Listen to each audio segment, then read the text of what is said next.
The unidentified nighttime visitor, the clandestine ATM user, the unmatched blood sample.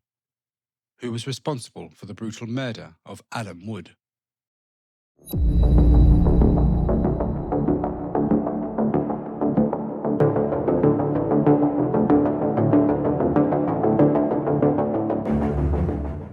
You're listening to Jason Lightoller from Tragedy Unravelled, a podcast dedicated to unsolved murder cases from the United Kingdom. The names are real, the evidence is chilling, and the truth is still out there.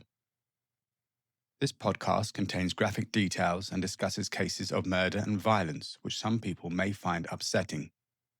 Listener discretion is strongly advised. Alan Wood was 50 years old and he lived alone in a secluded bungalow on the Eastham Road in the small Lincolnshire village of Lound. Born to Maureen and Jim Wood, he was the eldest of 3 children and he grew up alongside his younger sisters, Janice and Sylvia. Family members described Alan as a devoted uncle to his 4 nieces and nephews, often taking his eldest niece to rock concerts. He and his wife Joanne had separated in 2004 after 17 years of marriage, but despite this, they remained on friendly terms.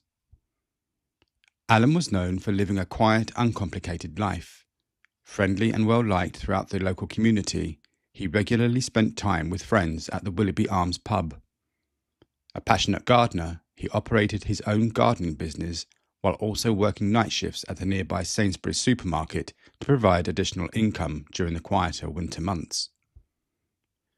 Outside of work, Alan enjoyed photography and frequently photographed weddings for friends.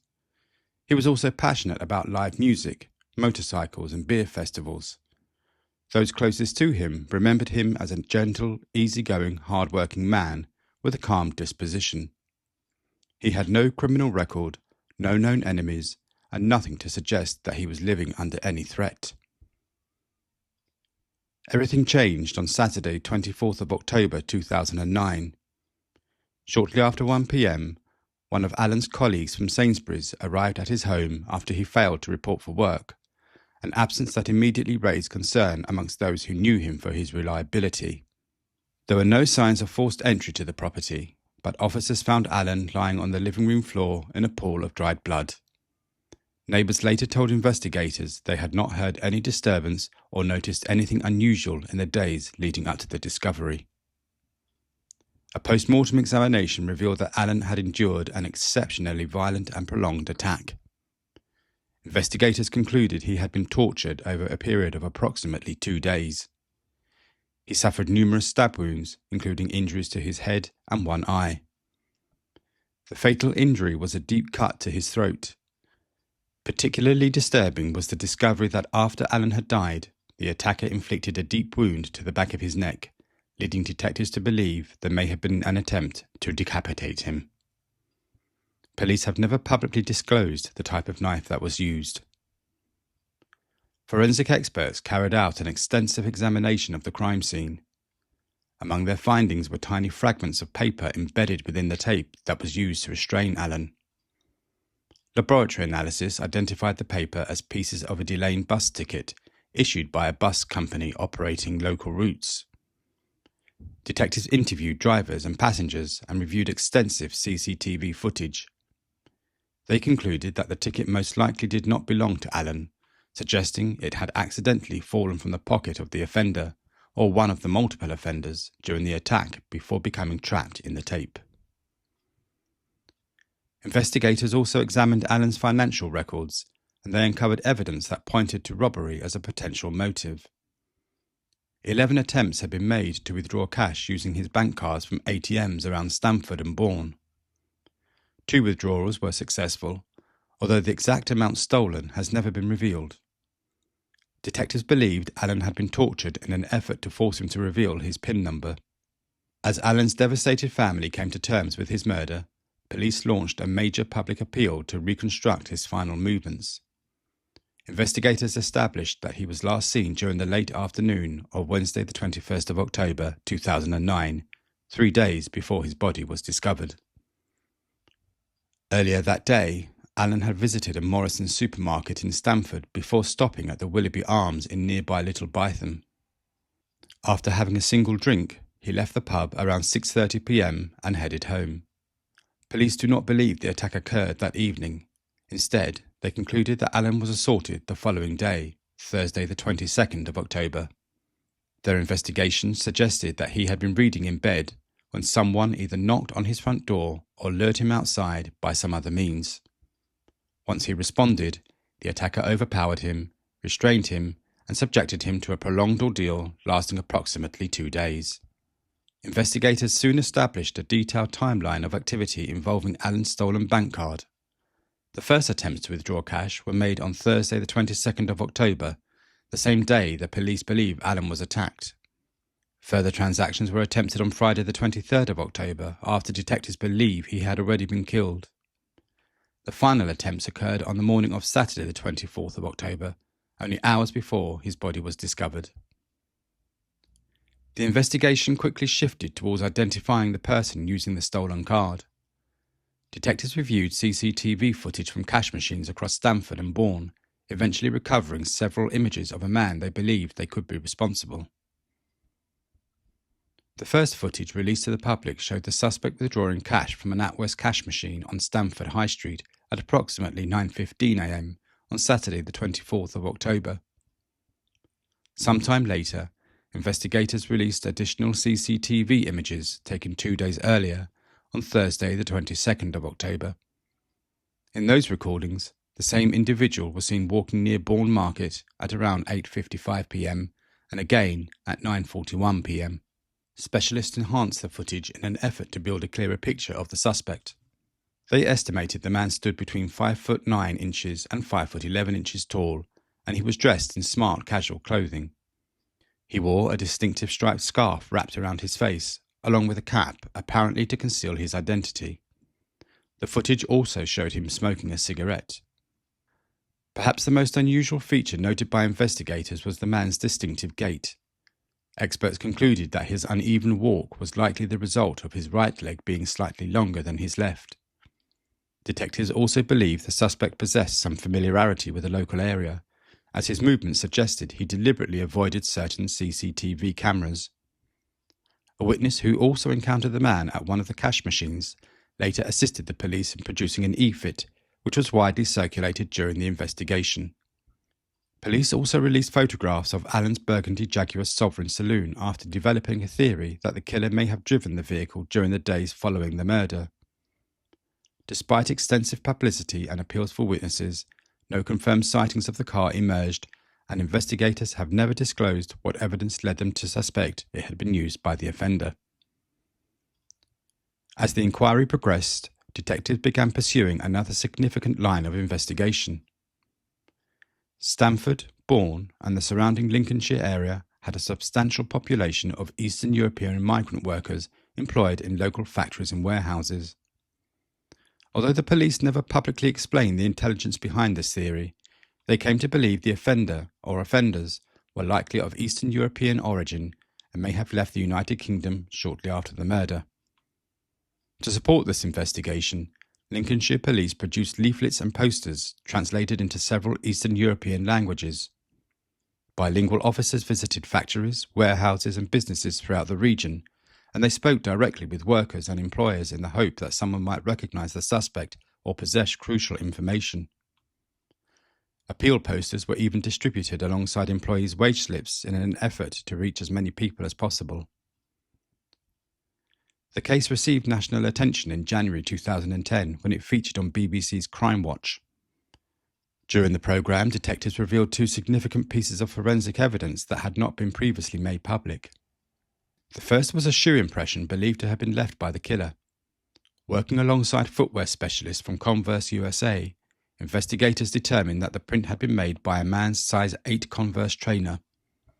Further analysis narrowed the possibilities to just 2 specific styles, both of which had been sold across Europe and North America around the time of the murder.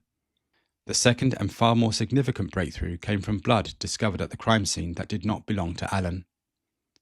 Forensic scientists succeeded in recovering a complete male DNA profile.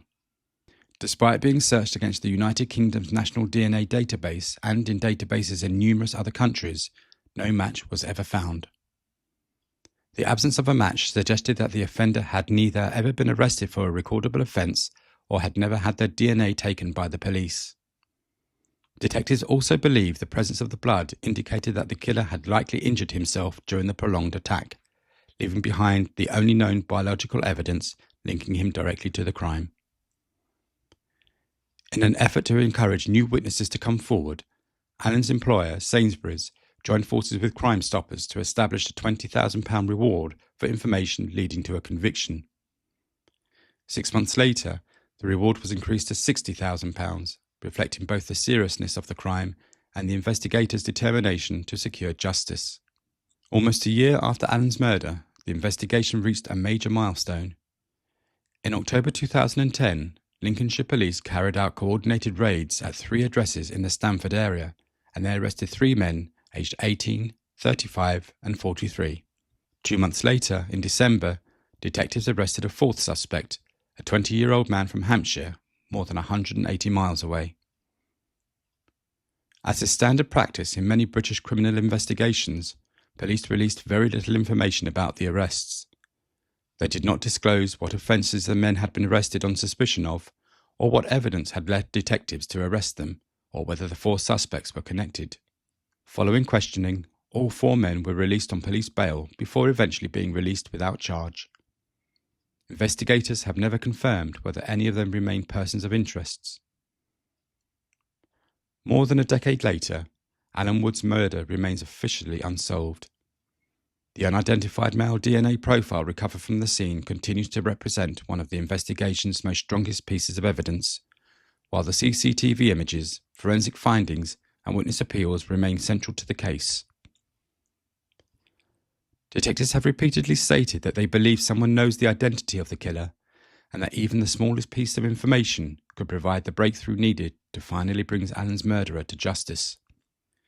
The investigation received further national attention in 2011, when Alan's murder was once again featured on the BBC's Crime Watch. During the programme, Alan's mother, Maureen, made an emotional appeal for information, urging anyone who knew something about her son's death to come forward. The following year, in 2012, Lincolnshire Police launched a dedicated website for the investigation, providing case information and encouraging new witnesses to contact detectives. At this stage, the inquiry, known internally as Operation Magnesium, had become one of the largest murder investigations in the force's history. Detectives had assessed more than 16,000 potential suspects across the United Kingdom and overseas, and they pursued countless lines of inquiry in the hope of identifying Alan's killer. For several years after the murder, Alan's bungalow remained preserved as a crime scene while forensic examinations and investigative work continued. Once detectives were satisfied that every possible opportunity had been exhausted, the property was eventually dismantled and finally demolished. In 2014, police issued a fresh public appeal to locate a man they believed could possess information relevant to the investigation.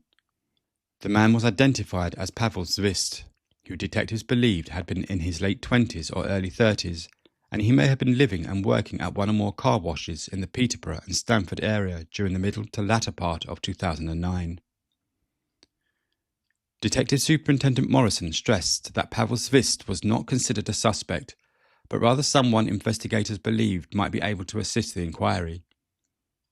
He stated that the police remained fully committed to solving Alan's murder and appealed directly to anyone who knew Pavel, or to Pavel himself, to come forward if they had any information that could help.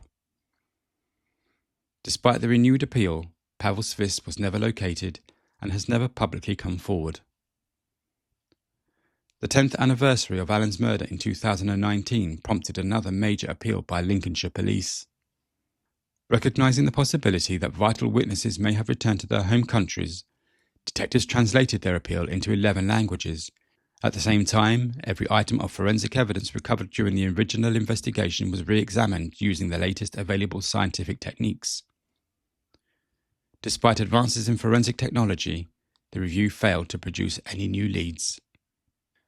The unidentified male DNA profile recovered from the crime scene continues to represent one of the strongest pieces of evidence available to detectives, and investigators remain hopeful that future evidences in forensic science or new witness information could finally identify the person responsible. In 2019, Alan's family and friends gathered at the Willoughby Arms to celebrate his life and remember the man that they had lost a decade earlier. Speaking publicly at the time, his mother Maureen described the lasting impact of his murder, explaining that not a single day had passed without her wondering why such a senseless crime had been committed against her son. Her greatest wish, she said, was to learn the truth before the end of her own life. Today, Alan Wood's murder remains one of Lincolnshire's most enduring unsolved cases. Investigators continue to believe that someone, somewhere, holds the information needed to identify those responsible. If you have any information relating to the case of Alan Wood, please contact the police by dialing 101, the UK's non-emergency number, or you can give anonymous information to Crime Stoppers, the independent crime-fighting charity, on 0800 555 111. Thank you for listening to Tragedy Unravelled with me, Jason Lightoller. Behind every murder is a life that deserves to be remembered, understood, and never forgotten. Until next time, stay safe, stay aware, and thank you for joining me as we continue to unravel the truth.